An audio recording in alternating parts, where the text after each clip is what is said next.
Refused service at Queens Bank blockchain. CEO dismisses entire branch staff within 10 minutes. Do you know who I am? Aisha Carter's voice was quiet, but carried the weight of every door that had clicked shut in her face over the years. At exactly 9:01 a.m., on a cool spring morning, she stepped through the tinted glass doors of the Nationwide Trust branch on a bustling Queens Avenue, her fingertips brushing the logo embossed on her EquiChain business card. The lobby's faint hum of copier ink and stale coffee couldn't drown out the tension that rippled through the room as the teller glanced up, mistaking her poised confidence for entitlement. Aisha squared her shoulders, black silk blouse tucked neatly into tailored slacks, hair wrapped in a sleek bun that framed her determination. This wasn't just another corporate visit, it was a reckoning.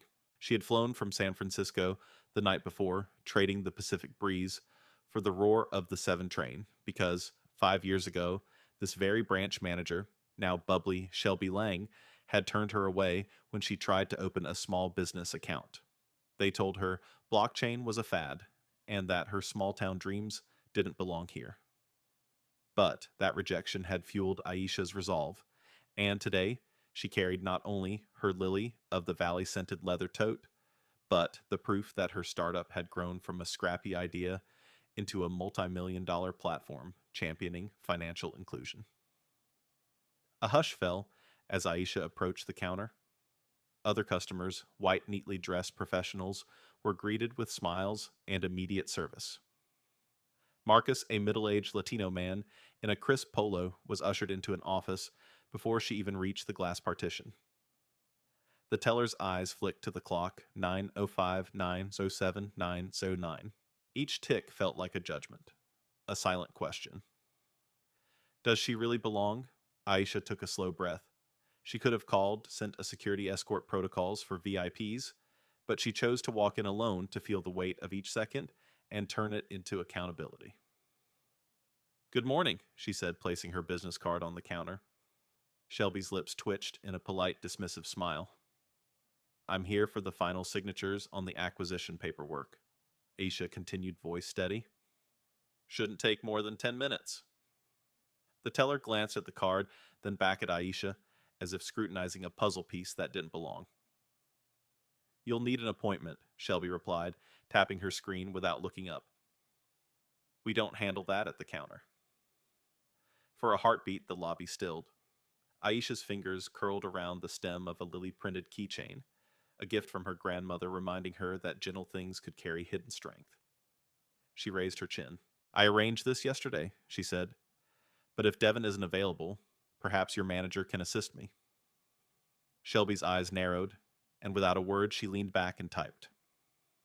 The silent clock on the wall became Aisha's battleground. Each passing minute was a statement her worth would not be dictated by their ignorance. As the lobby doors swung open, she caught a glimpse of a security camera lurking in the corner, silently recording every moment. A promise formed in her mind by the time they realized who she was. Nothing here would be the same. The lilies in her tote almost seemed to glow. And then, nothing moved. Not the tellers, not the manager, not the TV playing muted news. Just that unbroken weighty pause that dared her to act next. Why am I invisible? Aisha's whisper might have been lost in the lobby's hum, but to her it rang louder than any bell. 15 minutes had passed since she placed her EquiChain acquisition files on that counter, yet the tellers continued their casual chit-chat as if she were a ghost haunting their space. Each polite nod they offered to other clients felt like salt rubbed into an open wound. She felt the weight of every second pressing against her chest, but she did not relent. Instead, she let the silence grow a silent protest, standing taller than her tailored slacks. A Hispanic couple arrived just behind her, warm greeting, swift escort to a private office, while Aisha remained bottled in that glass box of indifference. She straightened the straps of her lily of the valley tote, its floral pattern a stark contrast to the cold linoleum underfoot. That tote held not only her laptop and contracts, but the story of every entrepreneur who'd been told not here or not yet. She glanced up at the digital clock, 9:18 a.m. Almost 20 minutes of waiting.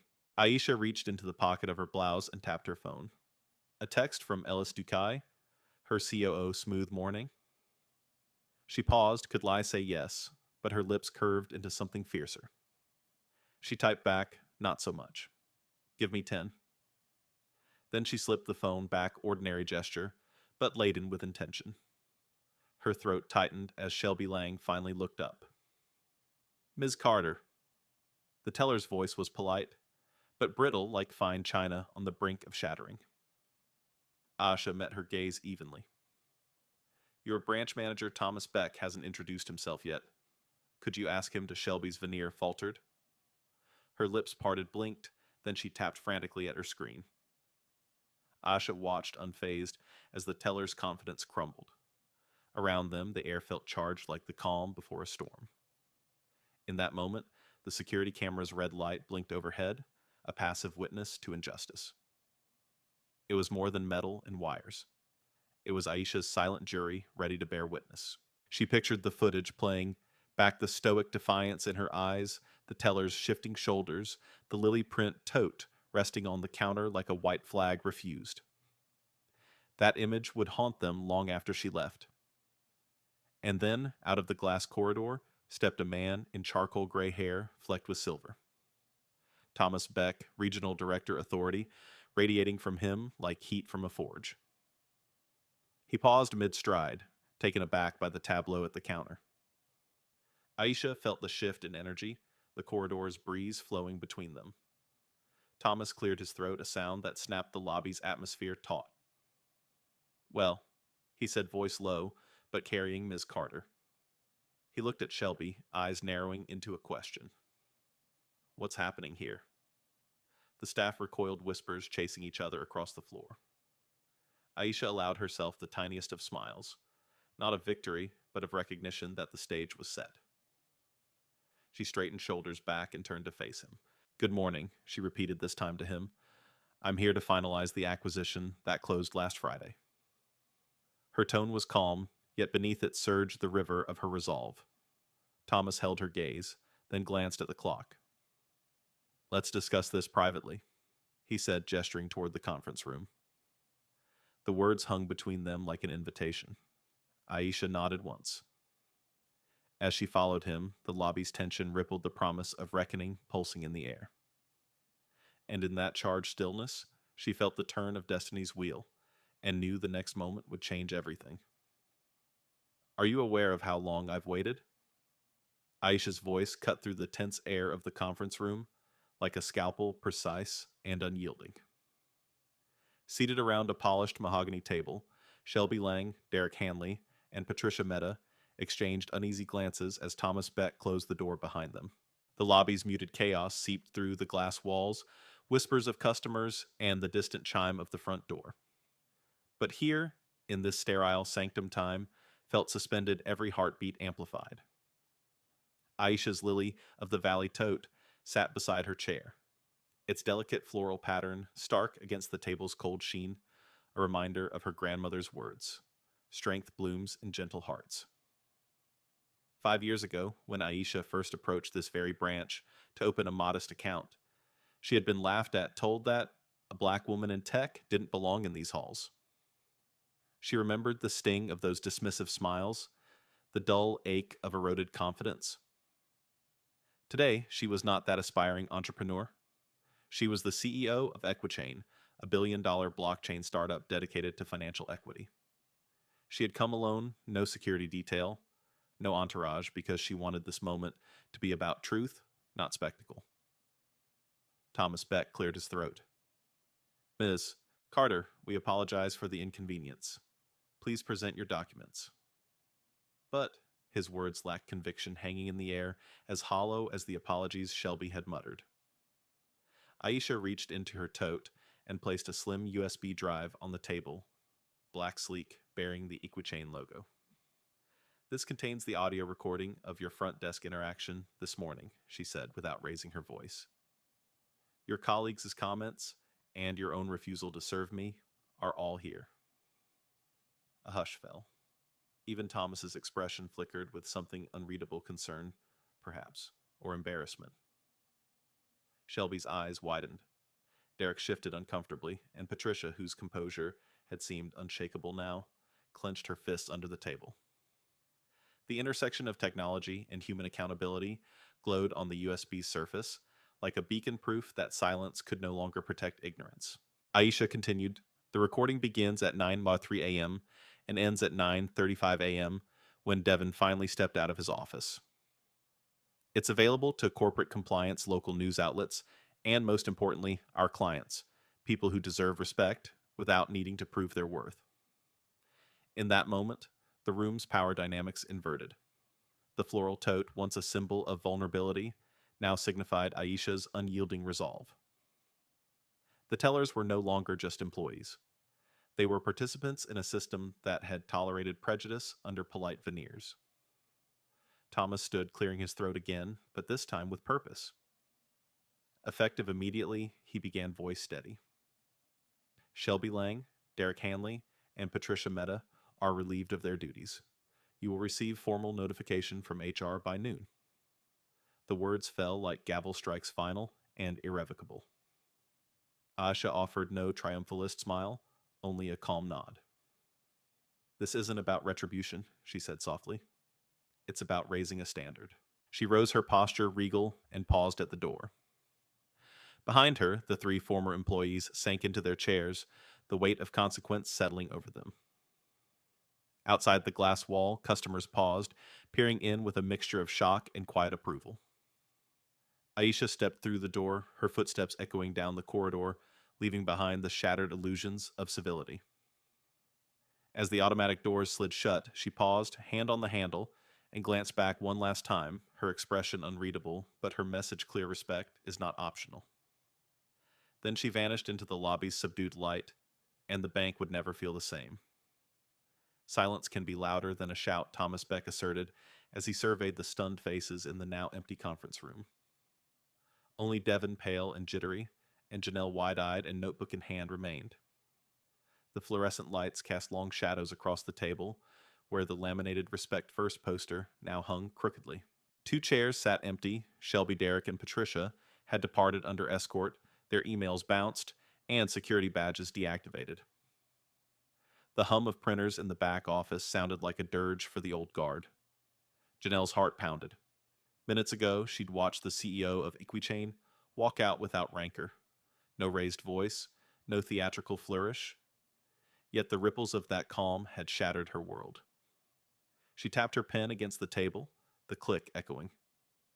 Devin cleared his throat, sliding his chair forward. "Thomas."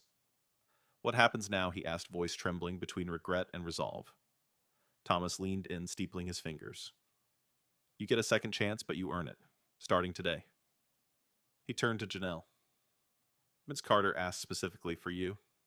He paused as Janelle blinked. "You're on a 6-month leadership track. You'll shadow our strongest assistant manager and implement the new inclusivity protocols."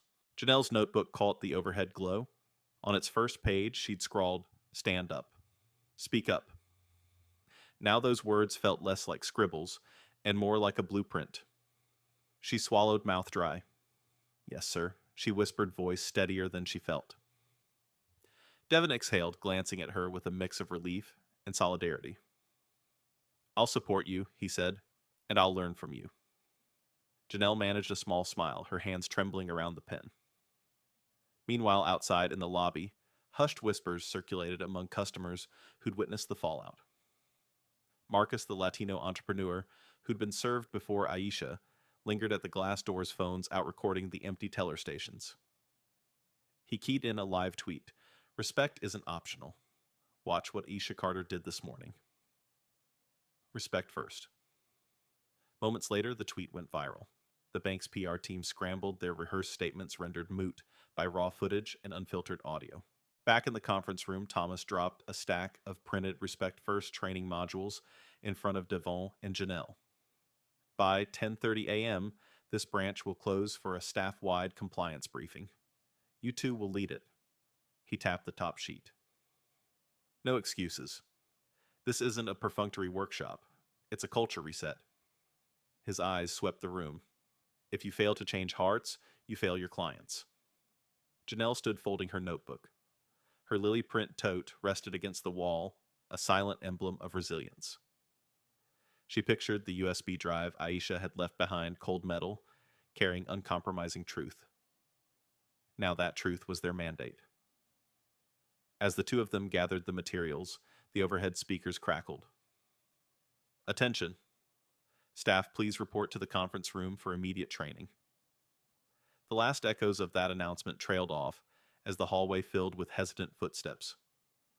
Janelle inhaled, feeling both the weight of expectation and the surge of purpose. The floral motif on her bag felt warmer, somehow proof that gentleness could coexist with firmness. She and Devon exchanged a glance ally to ally, ready to guide their colleagues through humility and respect. Just then, Janelle's phone buzzed a notification from EquiChain's Slack channel. Aisha had posted a message to the entire company. Stand by for the next phase of Breeze Respect First. Change isn't a moment, it's a movement. Janelle stared at the screen, adrenaline coursing through her veins. The door to the conference room swung open, and she stepped forward, pen poised and heart racing. In that charged silence, she realized this was her moment to transform more than a branch. It was a chance to reshape an industry. And as she crossed the threshold, every fiber of her being braced for the challenge ahead. Change doesn't happen in a whisper, Janelle thought, as she waited for the last staff member to file into the conference room. The fluorescent lights hummed overhead, and the Respect First posters, freshly laminated, glinted on the walls. At exactly 10:30 a.m., she stood and tapped her pen against the podium. Good morning, she began, voice steady, despite the rapid drum of her heartbeat. I'm Janelle Rowe, and today we're rewriting the story of this branch.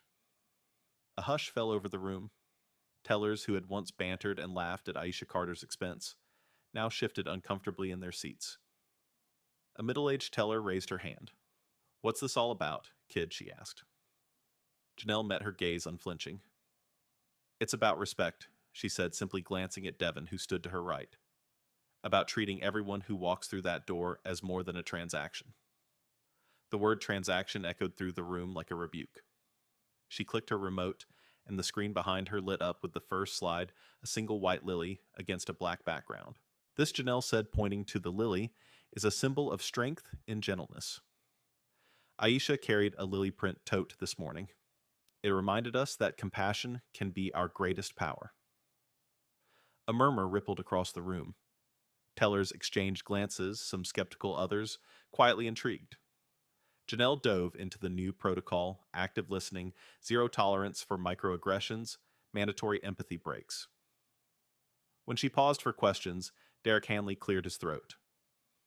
So, what happens if someone slips up? His voice wavered. Janelle leaned forward. Then they own it, she said.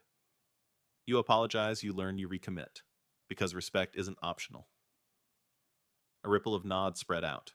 Even Patricia Meta, arms folded, looked down at her notepad, pen tapping.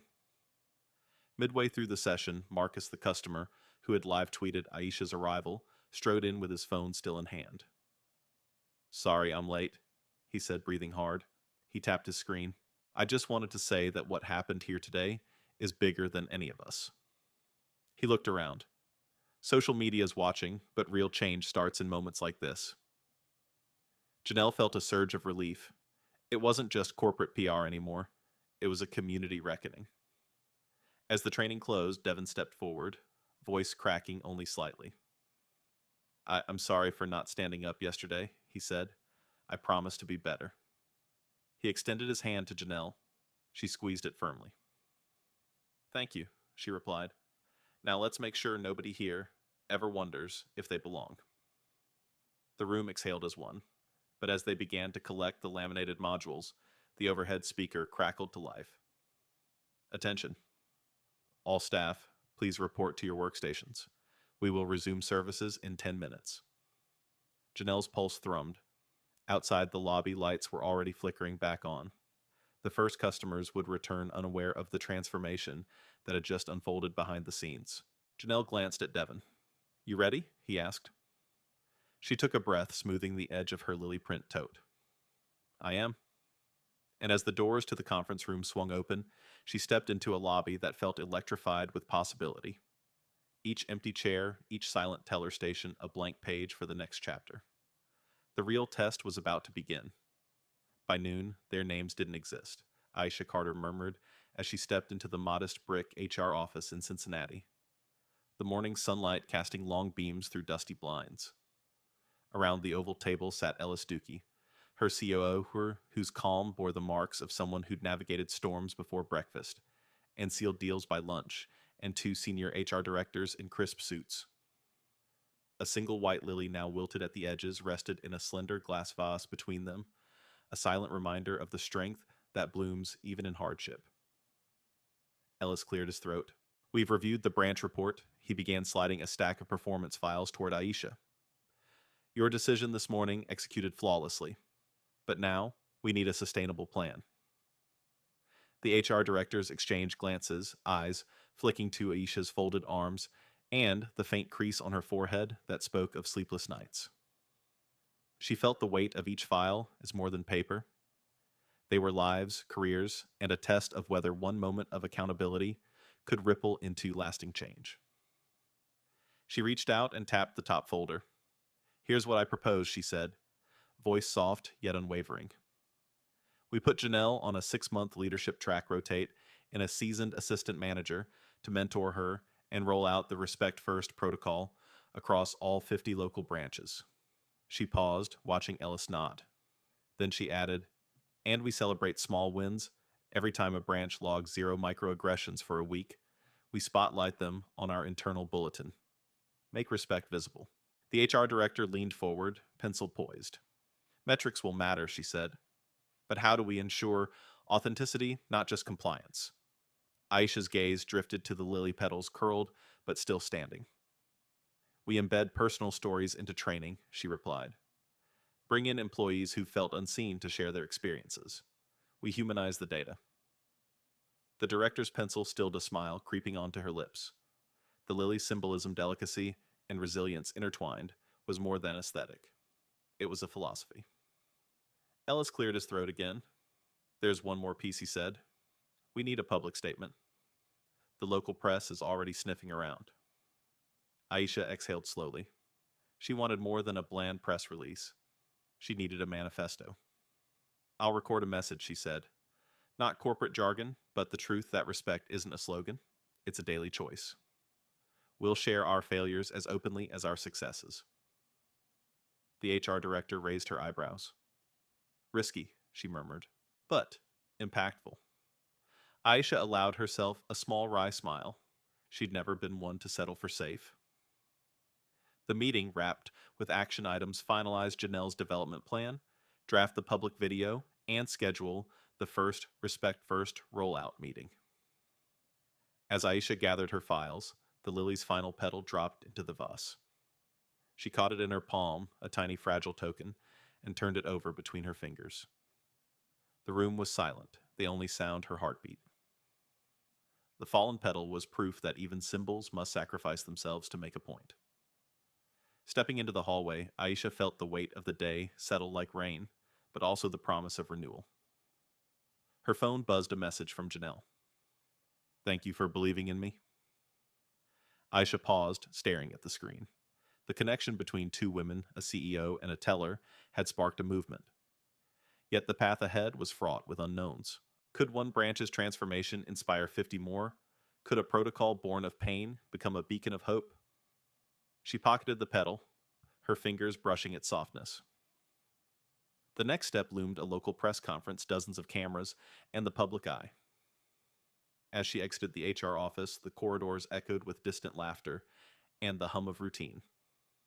Behind her, the lily lay stripped of its petals, but standing tall, a reminder that sometimes to grow, you must first let things fall away.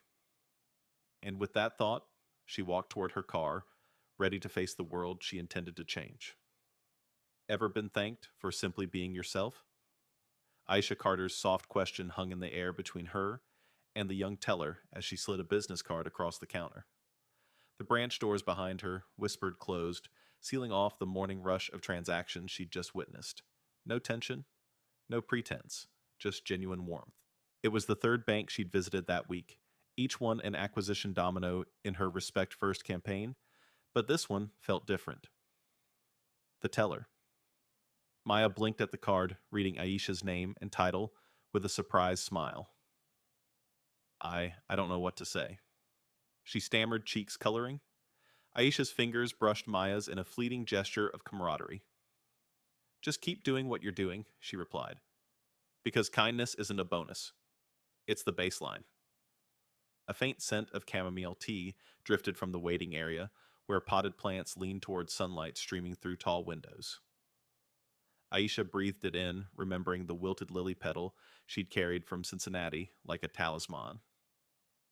Fragile proof that change once seeded needed nourishment. Today, she offered Maya a live example of that nourishment recognition without fanfare. As the young teller tucked the card into her apron pocket, Aisha spotted the small brass plaque beside the counter. Employees who made a difference.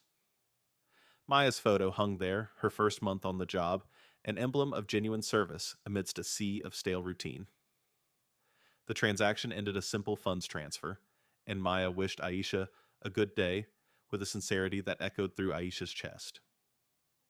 She nodded, stepping away from the counter. Each footfall a statement respect ripples outward. As she reached for the door, she turned back and said, "Don't let anyone train that spirit out of you." Maya's eyes filled. Aisha stepped into the lobby's late afternoon glow and paused, letting the moment sink in. No cameras, no scripts, just human connection. Her phone buzzed, a calendar reminder for the evening session with interns at EquiChain's Cincinnati headquarters. The contrast was stark, open-plan desks, polished floors, a dozen eager faces waiting for stories that textbooks never teach. But it was there she would weave together the lessons from three branches, from ducked eyes to uplifted spirits. As she crossed the parking lot, clouds gathered gray and low, a poetic backdrop for a woman whose storm had become someone else's sunshine. Back in the car, she dialed Ellis. "How's the press release draft?" she asked, voice calm but insistent. He chuckled. "Draft looks good, but the headline's weak. They want data metrics over moments." Aisha inhaled. "Then we give them both," she said. "Trim the stats, but keep the stories. Because people remember people, not percentages." Silence crackled.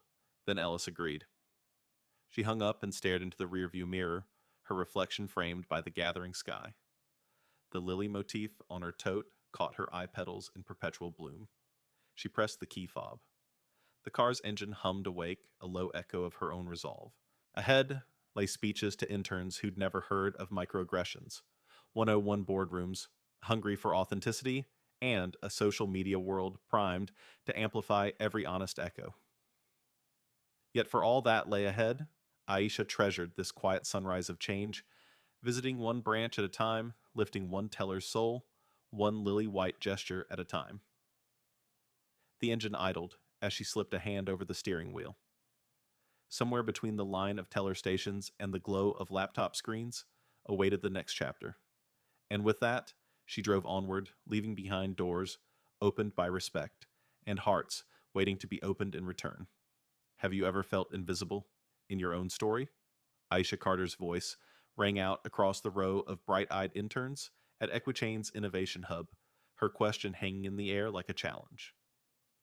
The room fell silent, save for the hum of laptops and the distant click of heels in the hallway. 18 fresh-faced graduates, braids sharp suits, quiet curiosities leaned forward, pens poised over notepads. Aisha stood before them in her signature black blazer, her lily of the valley tote resting at her feet, like a silent testament to journeys taken and battles fought. She began, not with bullet points, but with a memory.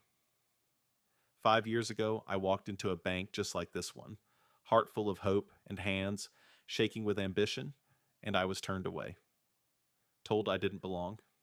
But today, thanks to every misstep, every closed door, and every moment of doubt, I stand here not just as CEO, but as a witness to change.